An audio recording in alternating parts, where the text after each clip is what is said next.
Well, welcome back to the review for the math proficiency test. Today we're going to go a little bit further into data analysis, probability, and statistics. We're going to look at probability. And as you can see here, probability is the likelihood of an event occurring. And very quickly, some people think of it as success to total. So probability is a number somewhere between 0 and 1 inclusive that shows how likely or describes how likely something is to happen. 0, if the probability is 0, we say it's impossible. If the probability is 1, we say it's a sure thing. So depending on where the probability is, the closer it is to 1, the more likely it is to happen. The closer it is to 0, the less likely it is to happen. When the weather forecaster says there's a 75% chance of rain, we know it's more likely as compared to, let's say, a 25% chance of rain. Now back to here, the success over total. A more formal definition, the probabilities that something, an event, something occurs is the number of favorable outcomes to the number of total possible outcomes. So this is just what we refer to as theoretical probability. And it's the one that we use most of the time on the proficiency test, but there's also experimental probability and geometric probability, which we're going to discuss in just a minute. All right, let's look at a couple of examples here. The first one says 3 fair coins are tossed. What is the probability that all 3 coins land with heads up? Well, the long way to do this problem is to consider all the different possibilities of outcomes when you toss 3 fair coins. For example, you could have heads, heads, heads. You could have heads, heads, tails. You could have heads, tails, heads. You could have heads, tails, tails. You could have tails, heads, heads. You could have tails, heads, tails. You could have tails, tails, heads. Or you could have tails, tails, tails. There are 8 possible outcomes. That's the total number of possible outcomes is 8. Well, to get 3 heads, there's only one of those 8. So we say that the probability is 1/8. Excuse me. Another way to look at this is that if every time we toss a coin, if we're going to get heads on the first toss, that's 1 out of 2. If we're going to get a heads on the second toss, that's 1 out of 2. If we're going to get a heads on the third toss, that's 1 out of 2. And we multiply these probabilities. We multiply those together, you multiply the numerators, denominators, get the same answer. Usually when there's a couple different things going on, what we call mutually exclusive events, we multiply their probabilities together to find the probability of all of them occurring. This next one goes right back to what I was showing you here. What's the probability of an impossible event occurring? I mentioned that before. The probability of something that's impossible is 0. Answer D. Okay, let's consider this one. A choir has 32 boys and 21 girls. A soloist is to be picked. What is the probability that the soloist will be female? Well, remember, probability is successful over total, or favorable over total. So in this case, there are 21 girls, and that's the one we're looking at. That would be successful or favorable, and that's out of all the people that they choose from, so that would be the boys and the girls combined, and that would be 53. So favorable outcomes 21, total outcomes 53. It looks like it's answer B. All right, now, what's about the probability that something doesn't occur? Well, something occurs, it's favorable over total or successful over total. Something doesn't occur, it's non-successful over total, which is similar but not exactly the same as odds, which we're going to talk about here in just a second, which are successful over non-successful. All right, next example. A bag contains 3 red marbles, 2 black marbles, 4 blue marbles, and 5 white marbles. If a marble is to be randomly selected from the bag, what is the probability of not pulling out a blue or a white marble? So the probability that it is not blue or white. Well, we know that in this bag of marbles we have 3, 5, 9, 14 marbles. So there are a total of 14 marbles. How many of the marbles are not blue or white? Well, not blue or white, that's this one and this one, so not blue or white here would be 5 out of the 14, and that is answer D. All right, this next one, by the way, before I go on to the next one, let's talk about odds for just a second. There's no question here that says odds, but odds would be successful over non-successful. So back to this problem, if I had asked what are the odds that it's not blue or white, there would be 5 to those that are not blue or white, so that would be 5 to 9. Because what you would have to consider there is the favorable to the non-favorable. And in this case, the favorable is not blue or white. That would be the red or black. and the not favorable would be the 9 that are blue and white. That sounds kind of silly, but it's successful to not successful, not the total, that's probability.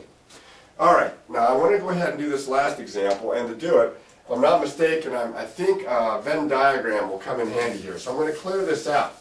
By the way, I did a Venn diagram problem on one of the other videos, and I realized that the wording to the answer was kind of twisted around. So if you saw that problem worked out, I'm going to go ahead and tell you it wasn't stated properly. I had it written down wrong. I had the one that I wanted for the answer, but I wrote the answer down incorrectly. So be careful with that one. If you're looking at that and you didn't really understand it, you can ask one of your teachers about it, and they'll better explain it than I did on the video. Alright, there are 200 students in a high school senior class. Of these students, 70 are taking physics and 120 are taking chemistry. So I'm going to let this be the senior class, 200 students. We have a bunch of students that are taking physics and chemistry. Of the students in these two groups, 50 are taking both. So we have overlap here. We have physics and we have chemistry. I'm going to put physics here, I'm going to put chemistry here. We have 50 taking both, so I have 50 here. Now remember, there were 70 taking physics, so if there's 50 of the physics kids here, that leaves 20 just taking physics. 120 taking chemistry, so 50 of them are accounted there, that means there's 70 here. Now if I add up, I have 140 of the students in the senior class, which means there are 60 out here that are taking neither. Now, what is the probability that a randomly selected student is taking neither? Well, the probability here then would be that they're taking neither. Would be the 60 students out of the total number of students, which is 200. So that's the same thing as 6 over 20 or 3 over 10 or 0.30, and that is answer C. Okay, let's consider geometric probability. Geometric probability is based on typically area of regions that you have to consider, whether it's a spinner like the example I'm going to show you, or perhaps throwing darts at a dartboard, whatever the case may be. But it's the area of the success over the total area. So here we have a spinner and it's divided into 5 sectors. Sector F, Sector J, and Sector I, that's these 3 right here, are all the same size, and altogether these sectors cover half of the spinner. So this is half here and this is half here. The arrow on the spinner is spun one time, so just like in Twister or something, you spin the spinner. What's the probability that the arrow lands on Sector F, right here? Well, Sector F and Sector J and Sector I are all the same size, and they make up half. Well, since there's 3 of them, it's 1/3 of a half. 1/3 of a half is 1/6. So out of the total section of the total area of the circle here, if I treat that as 6 equal-sized pieces, I know these 2 are different sizes, but treat it as 6 equal-sized pieces. 1/6 of it is F, 1/6 of it is J, 1/6 of it is I. So the probability that it lands on Sector F is 1/6. Experimental probability is a little different. It's still favorable over total, but it's not based on the theory behind it. It's based on typically an experiment or a survey or something to that effect. Here's an example. Last November it rained 8 days and snowed 3 other days.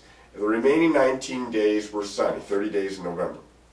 If the same weather pattern continues or occurs this year, what is the probability of having snow on November 7th? Well, out of the 30 days last November, it snowed 3 of the days. So the probability that you get snow would be the number of favorable, which would be the 3 over the total number, which would be for the month of November, 30 days. 3 over 30 reduces to 1 over 10, and answer B. Okay, now we're going to get away from pure probability for a second. We're going to look at different ways of counting, which is very useful when you're doing probability, finding the number of ways that a particular event can occur. Now, most of the time you're going to use the fundamental principle of counting. And if you can see here, I wrote down the word multiply, because the fundamental principle of counting just says you take the number of selections of option 1 and you multiply it times the number of selections of option 2 times the number of selections of option 3, depending on what the problem is. But the key is to multiply. For example, Lori has 3 shirts, 2 pairs of pants, and 2 pairs of socks to create an outfit. An outfit consists of 1 shirt, 1 pair of pants, and 1 pair of socks. What is the greatest number of different outfits that Lori can create? Well, here's where we take the number of shirts, the number of pairs of pants, and the number of pairs of socks, and we multiply them. We actually just take 3 times 2 times 2. The number of possible selections here from the option 1, that would be these shirts, times the number of selections here, that is option 2, that's the pants, times the number of selections here, that's option 3, the socks, and if I multiply those together I get 12, and that's answer D. You'll see this type of problem occur quite a bit. It might not be creating outfits, it might be pizzas, how many pizzas can be created, you got 3 kinds of crust, you got 4 kinds of toppings, you got 5 different sizes, things like that. Alright, Jim has 4 different math books that he wants to line up on a shelf. How many different ways can he do this? Now because they're different, order is kind of key here. So what I'm going to do is I'm going to look at these 4 spots on the shelf that he's going to put his math books. He can put any one of the first 4 there in the first spot. Now if he has one there, that leaves 3 to choose from for the second. That leaves 2 to choose from for the third, and of course the 1 book that's left over there. So I have 4, 3, 2, 1. What do I do with those? Well, that's again the fundamental principle of counting. I'm going to multiply the number of ways for this times the number of ways for this times the number of ways for this times the number of ways for that. And if I multiply all that together, looks like 24. Hopefully that's one of my choices. It is. It's answer A. Now, just lately they've also thrown in, and it's on the formula page, permutations and combinations. And I'm just going to speak quickly about a combination. The difference between a permutation and a combination is that for a combination, order doesn't matter. For a permutation, order does matter. This is a little bit of a very basic permutation here. Combination, you see this really strange looking formula with the exclamation point, which is known as the factorial symbol in mathematics. If you have something like 3 factorial, this means 3 times 2 times 1. If I have 5 factorial, this means 5 times 4 times 3 times 2 times 1. Okay? So what happens is you take the number of elements and you multiply from there on down all the way to 1, and then you're going to divide that by choices here and by the difference of the elements in the choices here. All these are factorials. Now I know the formula is really weird, but you would just be plugging in numbers at best. And the formula, again, is something you wouldn't have to memorize because it's on the formula sheet. So I'm going to show you a very basic example here. A group of 3 different desserts is chosen from a menu of 10 desserts. Which expression represents all the possible combinations of the 3 desserts? So like if you're going to pick 3 out of the 10, how many different ways could you do that? Well, there are a lot of different ways. But because of we're picking 3 out of a group of 10, and order doesn't matter. I mean, if you get apple pie, cherry pie, lemon meringue pie, and it doesn't matter if it's lemon meringue, cherry, apple, then what happens here is we're going to use a combination. So we're going to be plugging 10 in here for the total number, and we're going to be plugging 3 in here for R. We're taking a combination of 10 themes, 3 at a time, because there are 10 to choose from, and we're picking 3. So if you look at the choices here, the one that matches this best is answer D. You can see how they plug the 10 in here, and the 3 in here and here, although they did commute on the bottom. Alright, so with these types of problems, get online, www.succeedinmath.com. Probability is always on the test. Big time. So is counting. You're going to see problems of these types on the test, so it's practice, practice, practice.